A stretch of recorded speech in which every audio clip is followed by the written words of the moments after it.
మన రక్షకుడైనటువంటి యేసుక్రీస్తు ప్రభువారి అతి పరిశుద్ధమైనటువంటి నామములో నా ప్రియ సహోదరి సహోదరులకు హృదయపూర్వకమైనటువంటి వందనాలు తెలియజేస్తూ ఉంటున్నాను. ఇప్పటి వరకు మనలను సజీవులుగా ఉంచి ప్రతి దినము కాచి కాపాడుతూ సంరక్షిస్తూ ఆయన యొక్క పని నిమిత్తమై గొప్పగా వాడుకున్నటువంటి దేవాది దేవునికి ఈ యొక్క అవకాశం ఇచ్చినందుకు నా హృదయపూర్వకమైనటువంటి కృతజ్ఞతలు, స్తుతులు, స్తోత్రాలు తెలియజేస్తూ ఉంటున్నాను. నా ప్రియమైనటువంటి సహోదరి సహోదరులరా, దేవుని యొక్క మహాకృపను బట్టి మరలా ఈ శనివారమున మనం ఈ రీతిగా కలుసుకున్నాం. అది ఆయన మనకు అనుగ్రహించినటువంటి కృప, ఆయన మన ఎడల విస్తరింపజేస్తున్నటువంటి ప్రేమే. అది లేకుండా ఎప్పటికీ కూడా ఇలాంటి కార్యక్రమము జరగదు. మన యొక్క జీవితాల్లో కాదు, ఎవరి యొక్క జీవితాల్లో దేవుడు ఆయన యొక్క కృపను, ఆయన యొక్క ఆశీర్వాదాన్ని మన ఎడల ఉంచి మనల్ని సజీవులుగా ఉంచి రేపటి దినాన్ని చూసేటువంటి అవకాశం ఇస్తే తప్ప మరొకటి ఈ రీతిగా జరగదు. కాబట్టి ఈ రీతిగా మనల్ని ఎప్పుడూ తోడుగా నడిపిస్తున్న దేవునికి మనం ఎప్పుడూ స్తుతులు స్తోత్రాలు తెలియజేసినట్టు వారుగా ఉండాలి. మనము ఈ సంవత్సరం మొదటి నుంచి దేవుని యొక్క వాక్యాన్ని గొప్పగా నేర్చుకుంటూ ముందుకు వెళ్తున్నాం. గత 3 వారాల నుంచి రక్షణ ఎలా పొందుకోవాలి అనేటువంటి విషయాల మీద మనం ఆలోచన చేసాం. రక్షణ అనేటువంటిది ఒక మనిషి ఈ యొక్క లోకములో నుంచి వేరు చేయబడి దేవునికి కుమారులు కుమార్తెలు అవ్వడానికి క్రీస్తు ప్రభువు ద్వారా జరిగినటువంటి ఒక గొప్ప ప్రణాళిక. అందులో క్రీస్తు ప్రభువుని ఉపయోగించుకున్నారు దేవాది దేవుడు. ఆయనకి ఇష్టమైనటువంటి బిడ్డలుగా ఉండడానికి మనల్ని కూడా దేవాది దేవుడు ఎన్నుకున్నాడు. ఆ యొక్క రక్షణ అనేది పొందుకోవడానికి ఒక మనిషి యొక్క జీవితంలో కొన్ని కార్యక్రమాలు జరిగించాలి. ఈ కార్యక్రమాలు జరిగించకపోతే ఎవ్వరికి రక్షణ అనేది రాదు లేఖనానుసారముగా. కాబట్టి ఆ రక్షణ పొందుకున్నటువంటి ప్రాసెస్లో గడిచిన 3 వారాలుగా మనం 3 పాఠాలని నేర్చుకున్నాం, 3 లెసన్స్. అందులో మొదటి లెసన్ వచ్చి వాక్యము వినుట అనేటువంటి లెసను. రెండవ లెసన్ వచ్చి వాక్యము వినుట వలన విశ్వాసము కలుగుతుంది అనేది.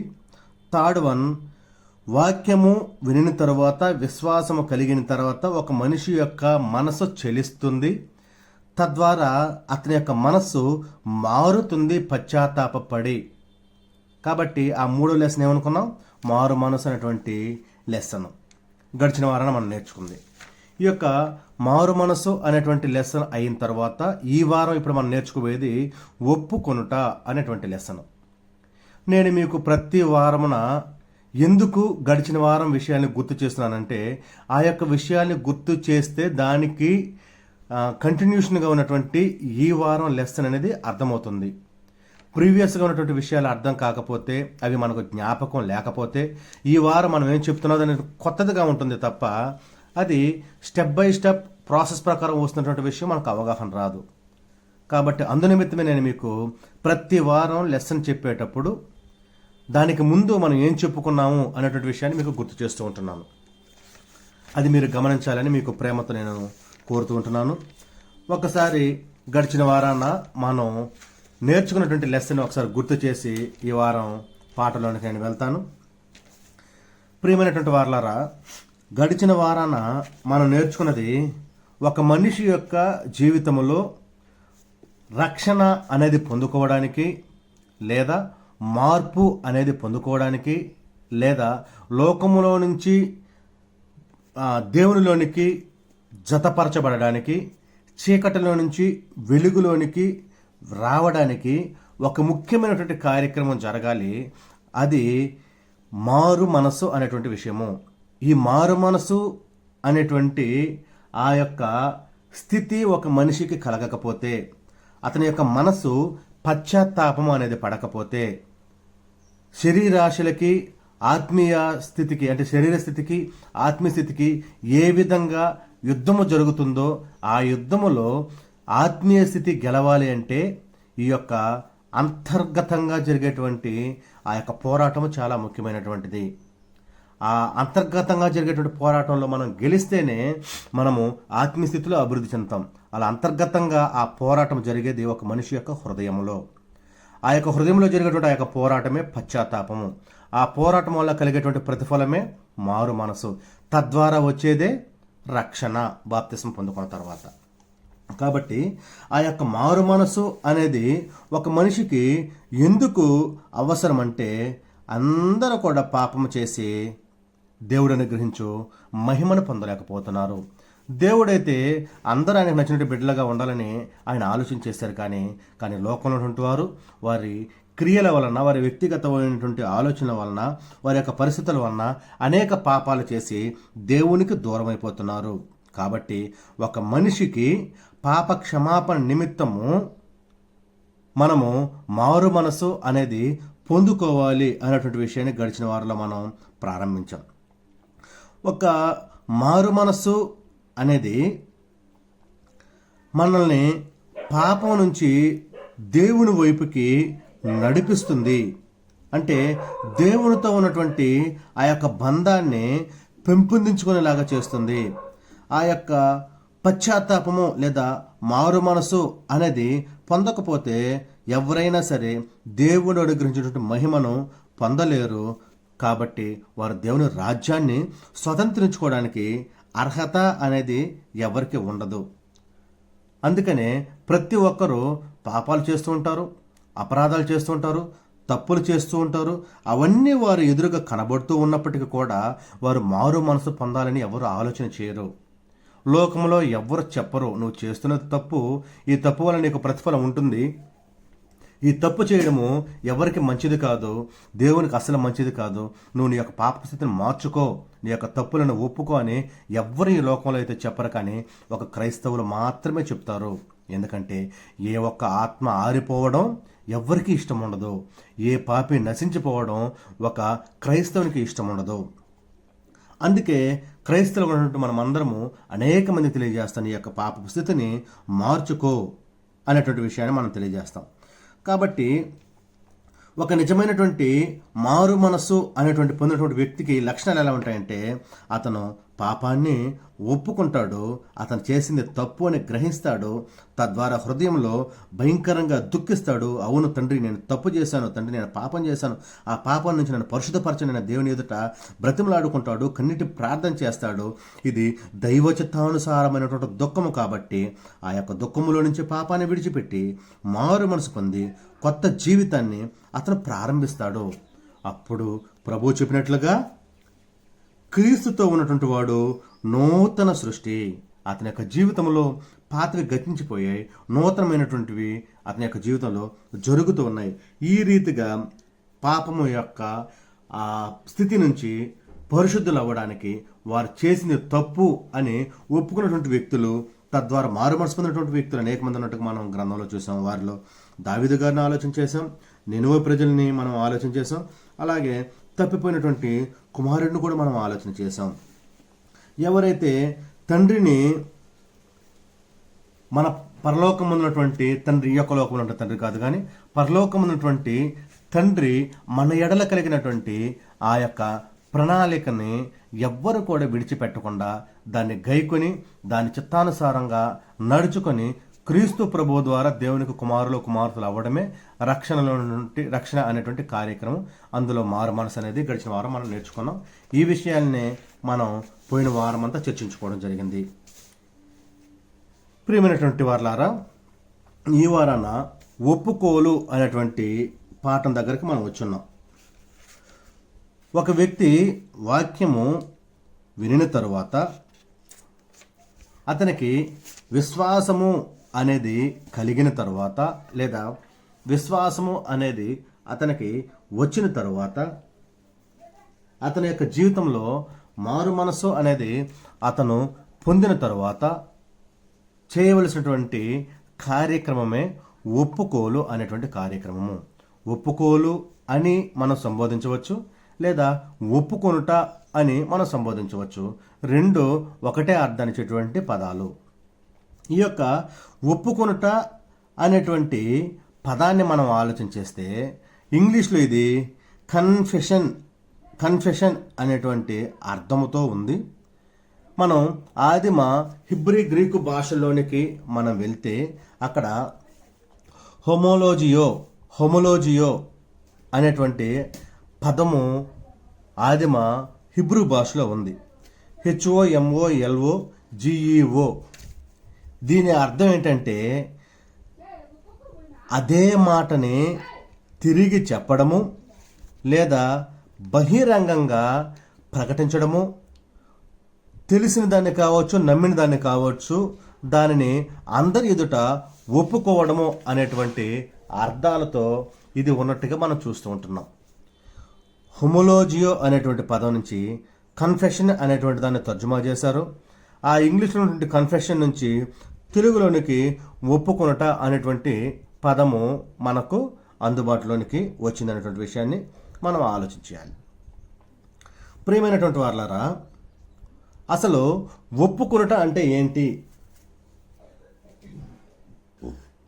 అనే విషయాన్ని మనం ఆలోచించేస్తే, సాధారణంగా మనం చూస్తే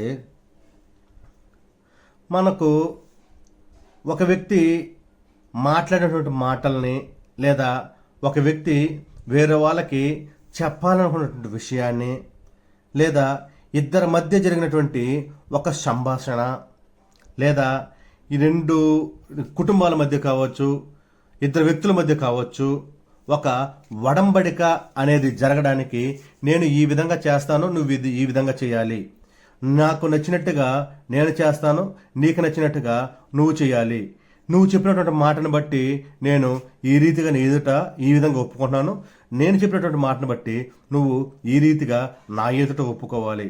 ఇలా పరిపరి విధాలుగా ఒప్పుకొనుట అనేటువంటి పదము కొనసాగించడం జరుగుతుంది ఈ యొక్క లోకములో. అది అర్థవంతమైనదంటే కానే కాదని మనం గ్రహించాలి. ఎవ్వరు కూడా ఈ దినాల్లో ఒప్పుకునేటువంటి విషయం మీద నిలబడినటువంటి మనుషులు దాదాపుగా 90% లేరు అనేటువంటి విషయాన్ని మనం గ్రహించవచ్చు. ఎందుకంటే మన చుట్టూ ఉన్నటువంటి లోకములో అనేక మంది మనుషుల్ని నిద్ర లేచినప్పటి నుంచి పడుకునేటువంటి వరకు మనం గమనిస్తూ ఉంటాం.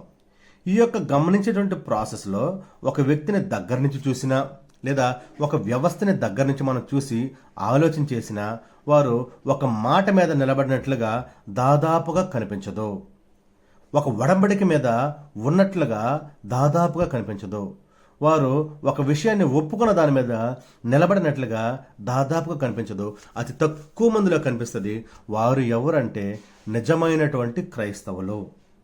నిజమైనటువంటి క్రైస్తవులు మాత్రమే ఒప్పుకున్నటువంటి ఒప్పుకోలును బట్టి మాట మీద నిలబడతారు. ఇంకొక విధంగా చెప్పాలంటే ఒక క్రైస్తవుడు అవునంటే అవును, కాదంటే కాదు అన్నట్టుగా ఉండాలి ఒక మాట. లేదా ఒక విషయాన్ని ఒప్పుకున్న తర్వాత దాని కొరకు నిలబడాలి. అలాంటి స్థితిలో క్రైస్తవులు ఉంటారు తప్ప మిగిలినటువంటి వారు ఉండడం అనేది చాలా తక్కువతో కూడుకున్నటువంటి విషయము. అంటే తక్కువ మంది నిలబడతారు, ఎక్కువ మంది ఒప్పుకున్నటువంటి ఒప్పుకోలికి నిలబడరు అనేటువంటి విషయాన్ని మనం ఈ యొక్క లోకములో మనం చూస్తూనే ఉంటున్నాం.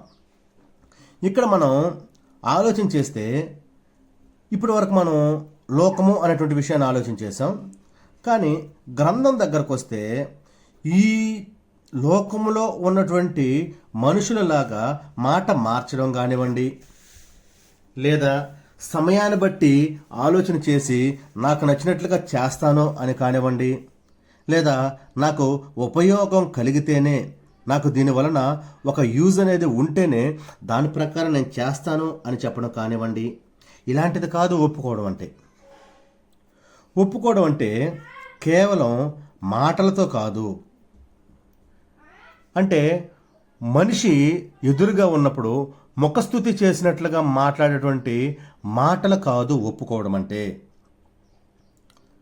లోపల నీవు ఏదైతే నమ్మావో, ఎక్కడ లోపల మనస్సులో హృదయములో నీవు ఏదైతే నమ్మావో ఆ నమ్మకాన్ని ఒప్పుకోవడమే నిజమైనటువంటి ఒప్పుకోలు. నీ యొక్క హృదయములో నీవు దేనినైతే విశ్వసించావో ఆ విశ్వసించినటువంటి దానిని ఒప్పుకోవడమే నిజమైనటువంటి ఒప్పుకోలు అని అంటారు. హృదయములో విశ్వాసము వలన కలిగినటువంటి క్రియ ఏదైతే ఉందో క్రియలు లేని విశ్వాసము మృతమైనదని మనం ఏ రీతిగా ఆలోచన చేస్తామో, అలాంటి క్రియల వలన కలిగినటువంటి ఆ యొక్క విశ్వాసము ద్వారా నువ్వు ఏమి గ్రహించావో దానిని ఒప్పుకోవడమే నిజమైనటువంటి ఒప్పుకోలు అనేటువంటి విషయాన్ని మనము నేర్చుకుంటూ ఉంటున్నాం. ఇక మనం పరిశుద్ధ గ్రంథం నుంచి దీనికి సంబంధించినటువంటి విషయాల్ని మనం ఆలోచన చేస్తే, నేను పరిశుద్ధ గ్రంథం నుంచి వాక్యం చదువుతాను చూడండి.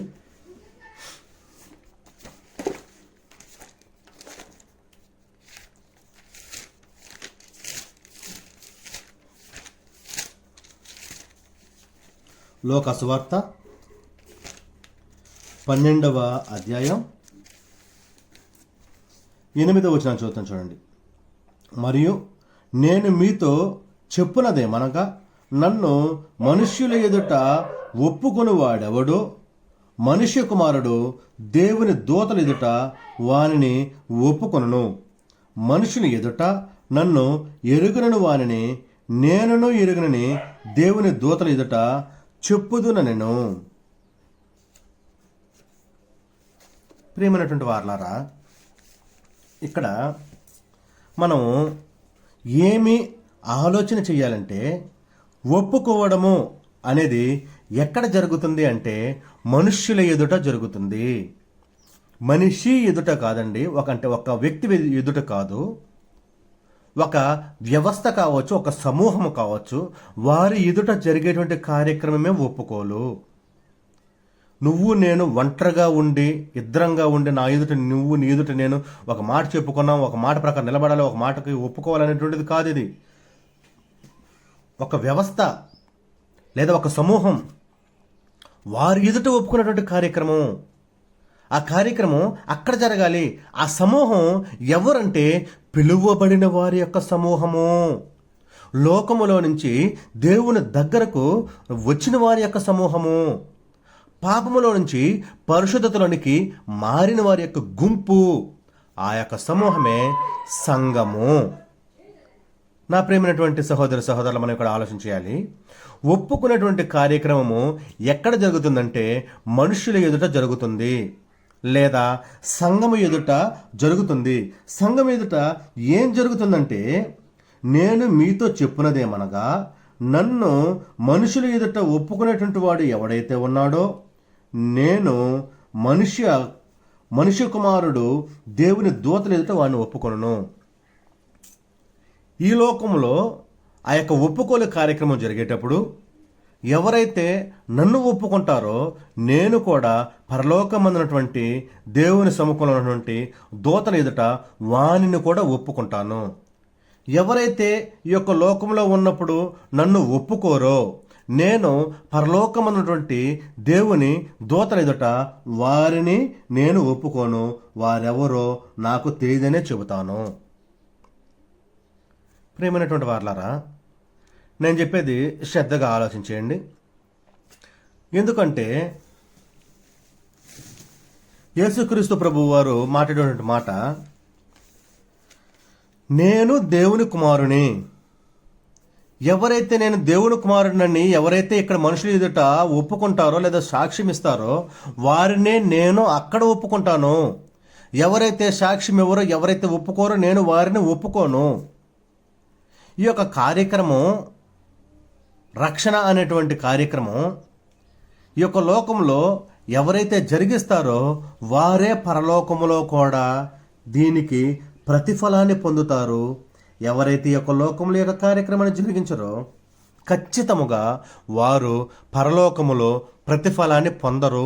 పరలోకములోనికి రావడానికి కూడా అర్హత ఉండదు అనేటువంటి విషయం మనం ఇంతకుముందు చాలా విషయాల్లో చాలా సార్లు నేర్చుకున్నామని మీకు గుర్తు చేస్తూ ఉంటున్నాను. ప్రియమైనటువంటి వారలారా, ఇక్కడ ఒప్పుకోవడం అనేటువంటి కార్యక్రమం లోకములో అయితే సమయాన్ని బట్టి మారచ్చేమో, కానీ దేవుని ఎదుట, సంఘము ఎదుట, మనుషుల ఎదుట దేవుడు సాక్షిగా ఉన్నప్పుడు, ప్రభువు సాక్షిగా ఉన్నప్పుడు, పరిశుద్ధాత్మ సాక్షిగా ఉన్నప్పుడు, దేవదూతలందరూ చూస్తూ ఉన్నప్పుడు, పరలోకంలో జరిగేటువంటి ఒక గొప్ప సంతోషానికి కారణమైనటువంటి ఈ యొక్క ఒప్పుకోలేనటువంటి కార్యక్రమం జరిగేటప్పుడు మనస్ఫూర్తిగా మారినటువంటి మనసుతో దాన్ని జరిగించాలి. మనుషులు ఎదుట ఒప్పుకోవడం అంటే ధైర్యం ఉండాలి. ఒక మనిషికి ఒప్పుకోలు కార్యక్రమం జరిగించాలంటే వినుట అనేది లోపల జరుగుతుంది, విశ్వాసం అనేది లోపల జరుగుతుంది, మారు మనసు అనేది లోపల జరుగుతుంది. కానీ వీటన్నింటి యొక్క ప్రతిఫలము, క్రియ అందరి ఎదుట ఈ ఒప్పుకోలు అనేటువంటి కార్యక్రమంలో జరుగుతుంది. ఇది అందరికీ కనబడుతూ జరిగేటువంటి కార్యక్రమము. ముందు ఉన్నటువంటి 3 విషయాలు మనసులో జరిగేటువంటి కార్యక్రమాలు. కాబట్టి మనసులో జరిగేటువంటి కార్యక్రమాలు ఒప్పుకోవడము ఇవన్నీ ఈజీ అవుతుందేమో, కానీ మనస్సు బయట నుంచి వచ్చేసిన తర్వాత ఒప్పుకోవడం అనేటువంటి కార్యక్రమం చేయాలంటే చాలా ధైర్యం ఉండాలి. ప్రభువారిని ఒప్పుకోవాలంటే ధైర్యం ఉండాలి. పాపాలు ఒప్పుకోవాలంటే ధైర్యం ఉండాలి. పొందినటువంటి మారు మనసు నిలబెట్టుకోవాలంటే ధైర్యం ఉండాలి. ఆ యొక్క విశ్వాసంలో కొనసాగాలంటే ధైర్యం ఉండాలి. కాబట్టి ఈ యొక్క ఒప్పుకోలు అనేటువంటి కార్యక్రమం జరిగేటప్పుడు మనము ధైర్యముగా అందరి ఎదుట దీనిని చేయాల్సినటువంటి వారమయ్యి ఉంటున్నాము. అయితే తీతు పత్రిక 1వ అధ్యాయం 16వ వచనంలో మనకు ఒక గొప్ప విషయం ఇక్కడ కనిపిస్తుంది. నేను చెప్తాను చూడండి.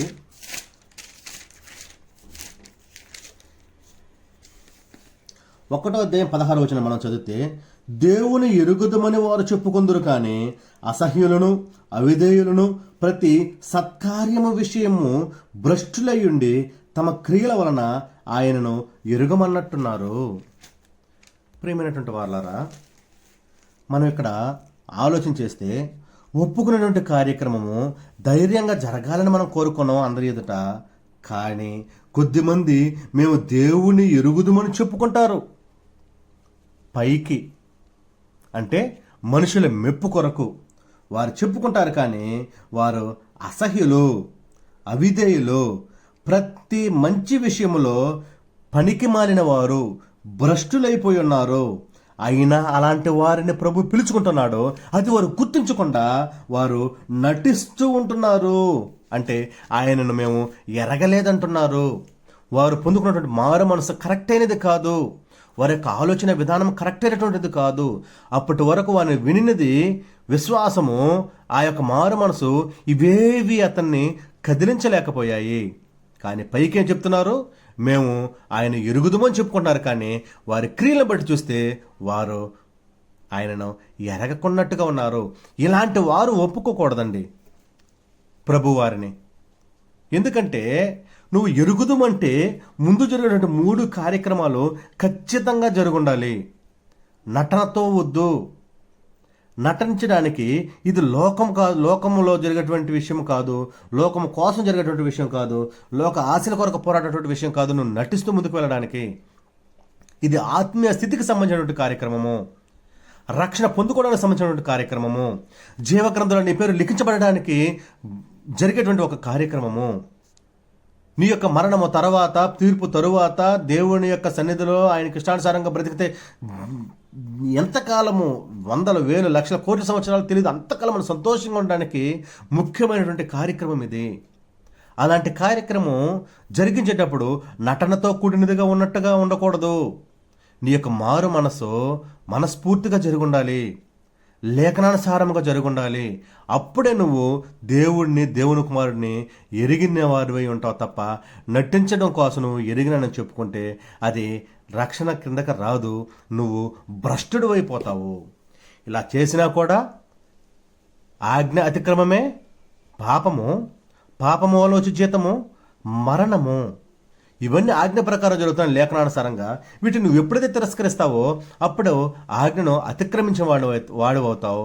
ఆ తరువాత దాని ప్రతిఫలం మరణం అవుతుంది. కాబట్టి నా ప్రియమైన సహోదరుడా, సహోదరి, దేవుని జనాంగమా, నా ప్రియ సంగమా, మనము ఒప్పుకోలేనటువంటి కార్యక్రమము అన్నీ ఎరిగి చేయాలి తప్ప నటిస్తూ ఎరుగుదుము అన్నట్టుగా ఉండి ఎరగము అన్నట్టుగా మనం ఎప్పుడు ఉండకూడదు అనేటువంటి విషయాన్ని ఈ సమయం నేను మీకు గుర్తు చేస్తూ ఉంటున్నాను.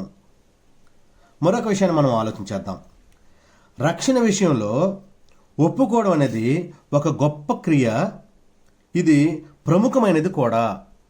ఎందుకంటే ఈ యొక్క గొప్ప కార్యక్రమం అనేది జరిగి మనము దేవుని సన్నిధిలో ఆయనకి ఇష్టమైనటువంటి వారిగా ఉంటామే తప్ప ఇది జరగకుండా, అంటే ఈ ప్రాముఖ్యమైనటువంటి ఈ గొప్ప క్రియ లేదా ఈ ఒప్పుకొనుట అనేటువంటి గొప్ప కార్యక్రమం యొక్క లోకంలో జరగకుండా మనము దేవునికి ఇష్టమైనటువంటి వారుగా ఉండలేము. రక్షణ అనేది మనము పొందుకోలేము. అందుకే ఒప్పుకొనుట అనేటువంటి విషయాన్ని కూర్చుని నేను ఒక వచనం మీకు చదువుతున్నా చూడండి. రోమిలకు రాసినటువంటి పత్రిక, ఇదే ఈ యొక్క పాఠానికి మూల వచనం అన్నమాట.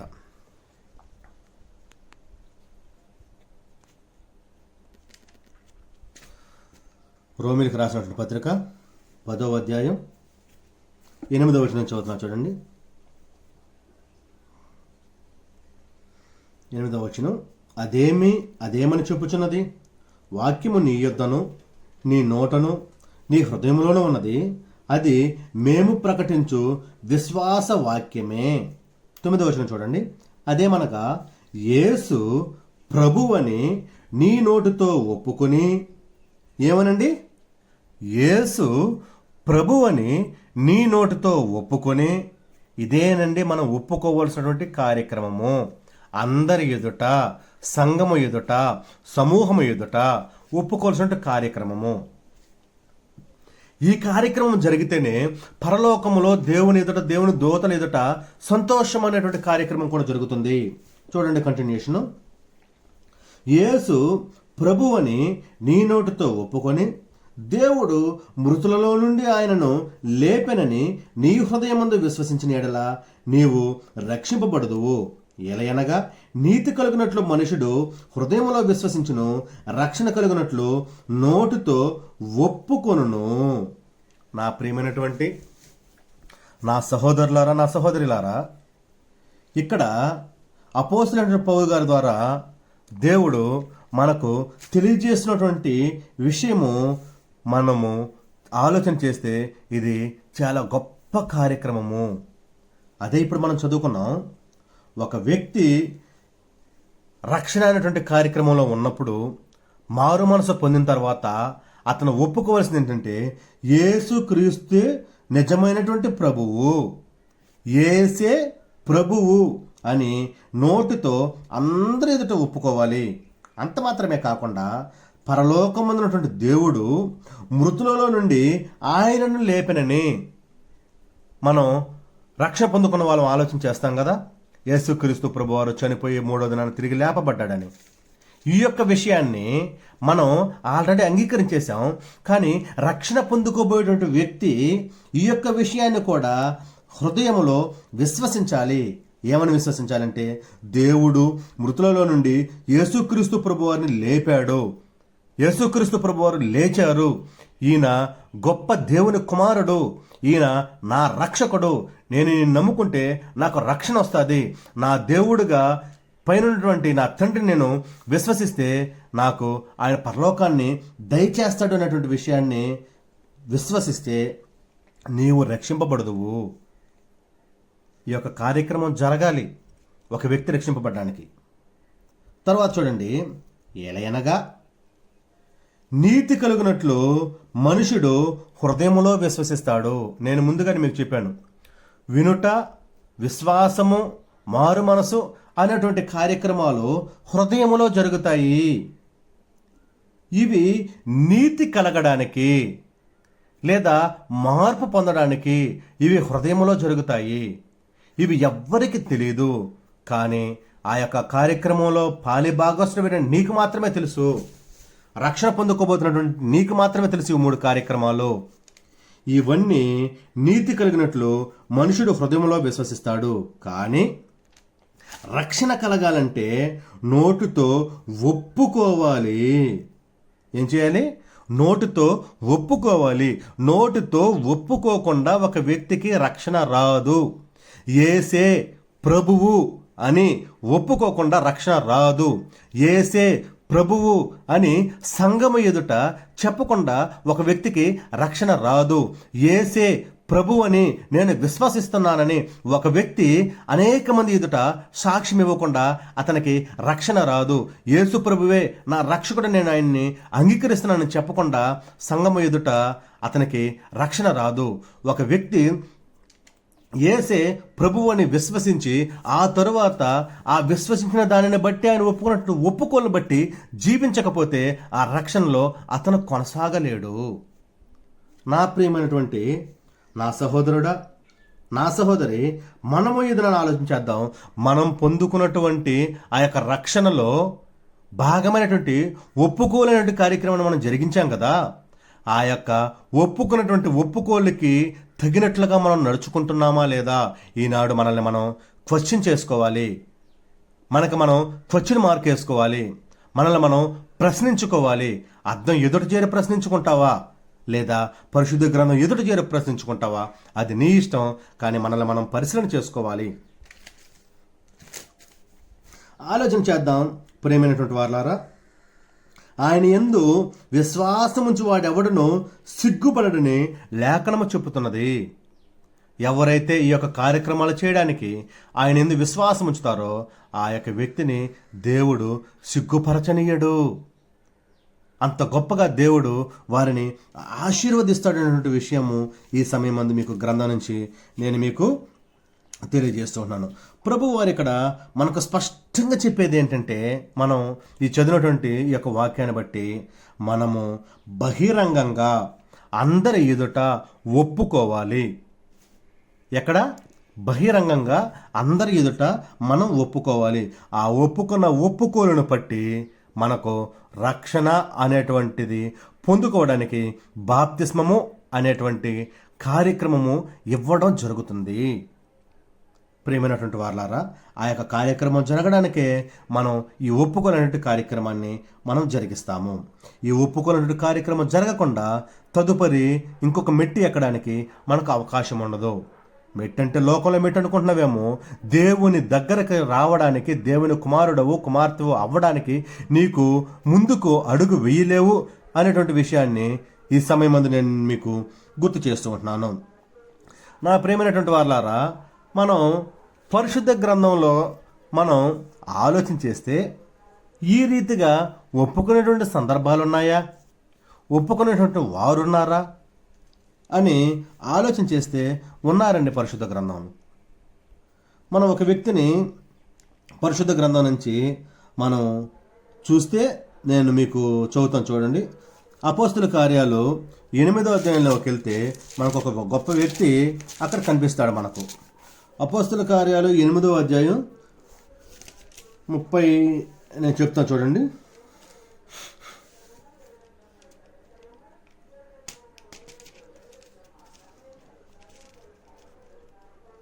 36వ వచనం అండి. 36వ వచనం కాదు కానీ మనం పైనుంచి 26వ వచనం చదువుకుంటూ వస్తే ఇక్కడ విషయాలు మనకు తెలియపరచబడతాయి.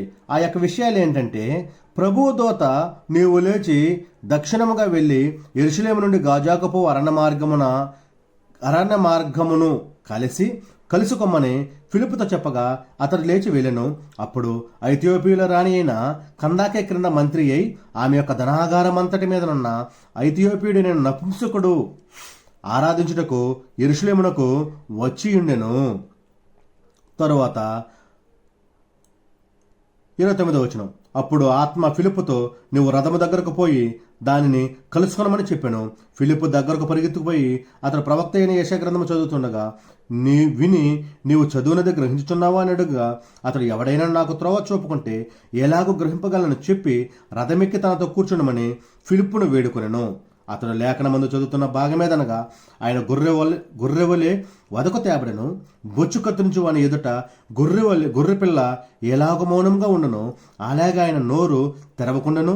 ఆయన దీనత్వమును బట్టి ఆయనకు న్యాయ విమర్శ దొరకకపోయెను.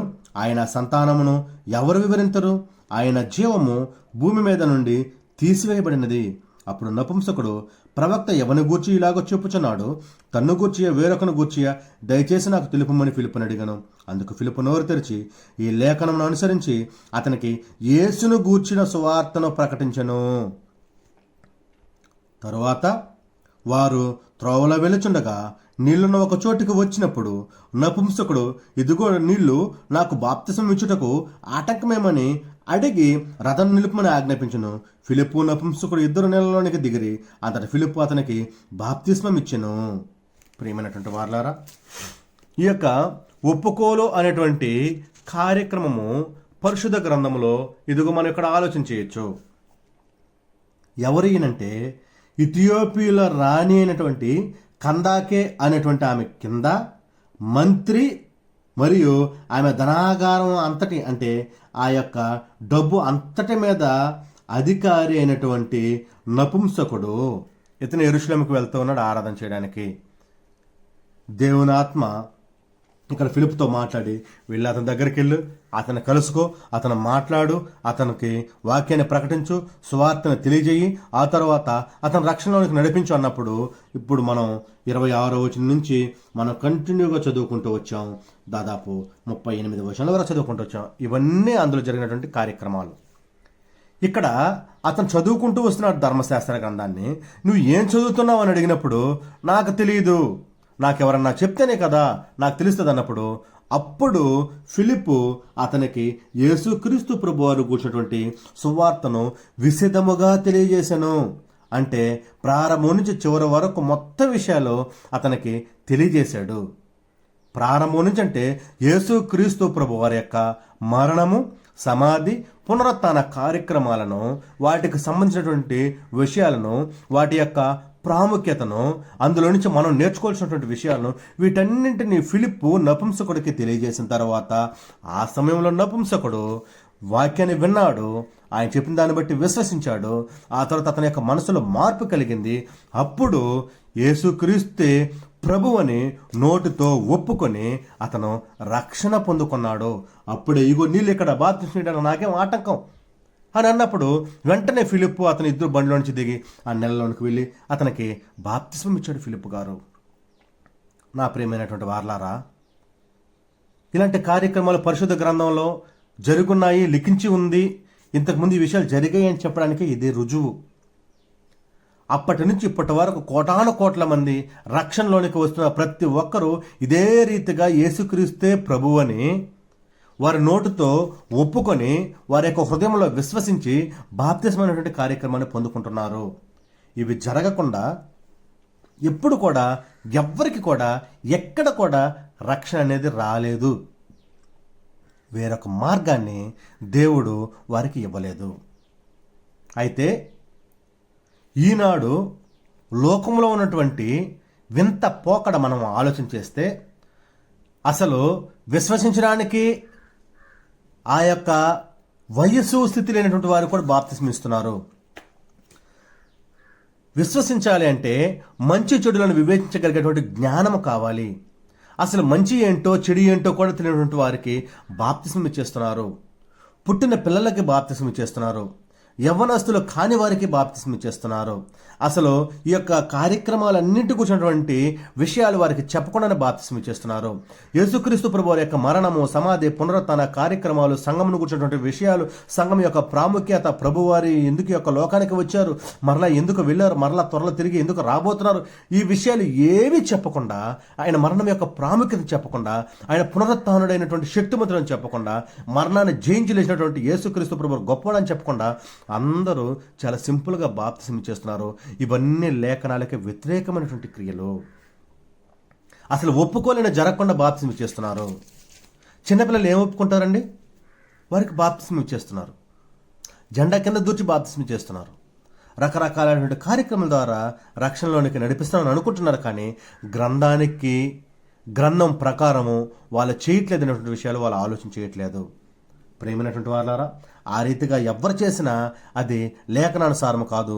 దేవుడు అనుగ్రహించినటువంటి శిక్షకు వాళ్ళు పాత్రులు. అలాంటి వారిని కూడా మనం మార్చడానికి ప్రయత్నం చేయాలి. మన యొక్క లెసన్లోనికి మనం వచ్చేద్దాం.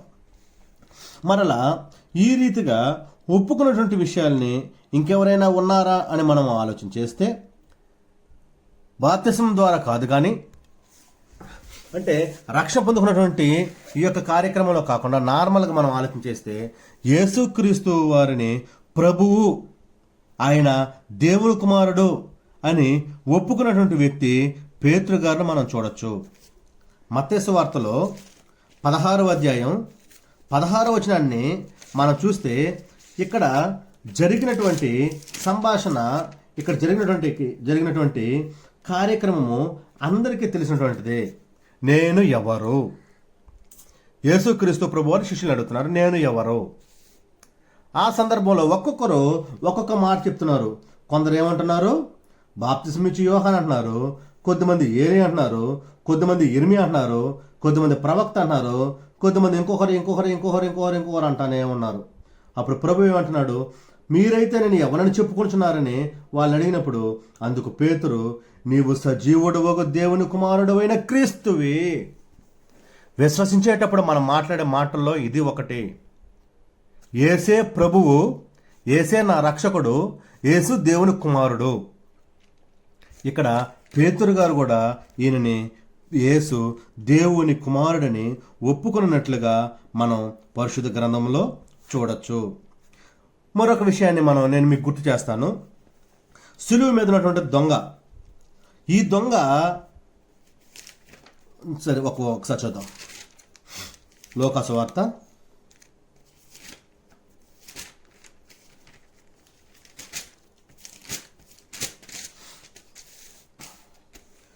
23వ అధ్యాయం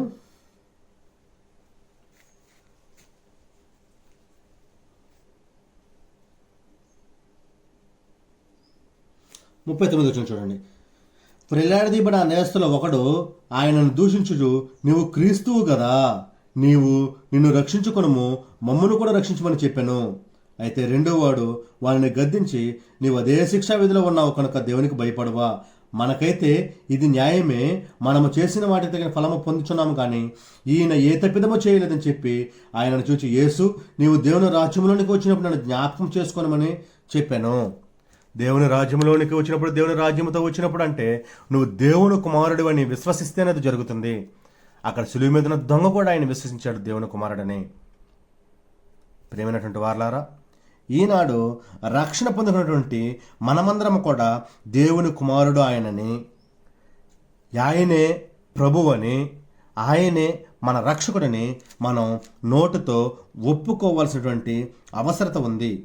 ఎందుకంటే యేసు ఆజ్ఞ ఇచ్చాడు.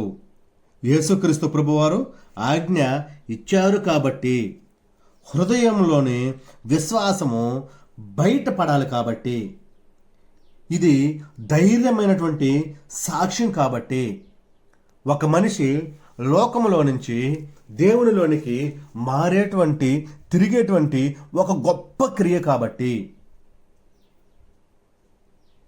ఇంకా మనం ఆలోచించేస్తే ఒప్పుకున్నటువంటి విషయంలో ఒప్పుకున్నాము అన్నట్టుగా ఉండి ఒప్పుకొని మనుషులు కూడా ఉన్నట్టుగా మనం పరిశుద్ధ గ్రంథంలో ఆలోచన చేయొచ్చు. ప్రేమైనటువంటి వారలారా, కొద్దిమంది శాస్త్రులు, కొద్దిమంది పరిసయ్యులు, కొద్దిమంది నాయకులు, కొద్దిమంది యాజకులు, ఆయన వెంట ఉన్నటువంటి వారిలో కొద్దిమంది ప్రజలు, వీరందరూ కూడా ఆయనను విశ్వసించలేదు. విశ్వసించి రక్షణ పొందుకున్నటువంటి వారు ఉన్నారు, అసలు విశ్వాసమే వంచిన వారు కూడా ఉన్నారు. వారిలో ఉన్నటువంటి వారిని కూర్చే ఇప్పుడు మనం మాట్లాడింది. వారు ఎవరు అంటే నాయకులు, ఆయన కూడా అండి, యోధా గారు కూడా. అన్నీ తెలుసు కూడా రక్షణ పొందుకోలేక అతను పోయి ఉరిపెట్టుకున్నాడు సాతానికి లోబడి. కానీ మనం ఏం చేయాలి? వీరిలాగా కాకుండా నేను మీకు ఒక విషయాన్ని గుర్తు చేస్తాను. చివరికి వచ్చేసరి అసలు చివరికి మనం ఒప్పుకోవడం అనేది ఒక పరిశీలన కాకుండా నిజమైనటువంటి వ్యక్తి ఒప్పుకుంటే ఎలా ఉంటుంది? తిమోతికి రాసినటువంటి మొదటి పత్రిక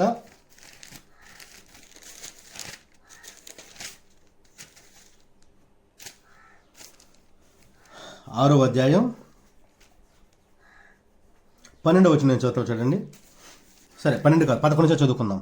దైవజనుడా, నీవైతే వీటిని విసర్జించి నీతిని, భక్తిని, విశ్వాసమును, ప్రేమను, ఓర్పును, సాత్వికమును సంపాదించుకున్నట్టుకు ప్రయాసపడము. విశ్వాస సంబంధమైన మంచి పోరాడము. నిత్య జీవమును చేపట్టము. దానిని పొందుటకు నీవు పిలువబడి అనేక సాక్షులు ఎదుట మంచి ఒప్పుకొంటివి. ప్రియమైనటువంటి వారలారా, మనం ఇక్కడ ఆలోచన చేస్తే మంచి ఒప్పుకుంటివి. ఎందుకు మంచి ఒప్పుకున్నావు అని మనం ఆలోచన చేస్తే, విశ్వాస సంబంధమైనటువంటి మంచి పోరాడడానికి, నిత్య జీవమును మనం పొందుకోవడానికి, అనేక మంది సాక్షులు ఎదుట మనము మంచి ఒప్పుకున్నాం. ఇదిగో ఈ సమయమందు ఇక్కడ చెప్పబడినటువంటి ఈ యొక్క మాట రేపటి దినాన దేవుడు లేదా క్రీస్తు ప్రభువారు మనతో చెప్పాలి. నువ్వు ఒప్పుకున్నటువంటి ఒప్పుకోలు చాలా గొప్పది. మంచి ఒప్పుకున్నావు. ఎందుకు నువ్వు ఒప్పుకున్నావు మంచి ఒప్పుకోలంటే, నిత్య జీవాన్ని పొందుకోవడానికి, విశ్వాస సంబంధమైనటువంటి జీవితాన్ని పొందుకోవడానికి, లేదా విశ్వాస సంబంధమైనటువంటి జీవితాన్ని జీవించడానికి నువ్వు మంచి ఒప్పుకున్నావు. ఏమిటయ్యా ఒప్పుకోవాలంటే, యేసే ప్రభువని, యేసే రాజని, యేసే రక్షకుడని, యేసే దేవుని కుమారుడని ఆ ఒప్పుకోలు మనం ఒప్పుకున్నాం. కాబట్టి దేవుడు మనతో నువ్వు మంచి పోరాటం పోరాడావు, నమ్మకమైన మంచి దాసుడా, బలా నమ్మకమైన దాసుడా అన్నట్టుగా మంచి వ్యక్తివి నువ్వు అని నిన్ను నన్ను పేరు పెట్టి పిలిచేటువంటి భక్తిపరమైన జీవితం మనలో ఉండాలని నేను మీకు కోరుకుంటూ ఉంటున్నాను, నేను మీకు తెలియజేస్తూ ఉంటున్నాను. చివరిగా ఒక వాక్యాన్ని చదివి నేను ముగిచేస్తాను. ఆ తర్వాత వచ్చే వారం వేరొక విషయాన్ని మనం ధ్యానం చేద్దాం. ఇది మనందరికీ తెలిసినటువంటి విషయమే. నేను చివరిగా చదివి ముగించాలనుకున్నది మత్తయి సువార్తలోనికి మనం వెళ్తే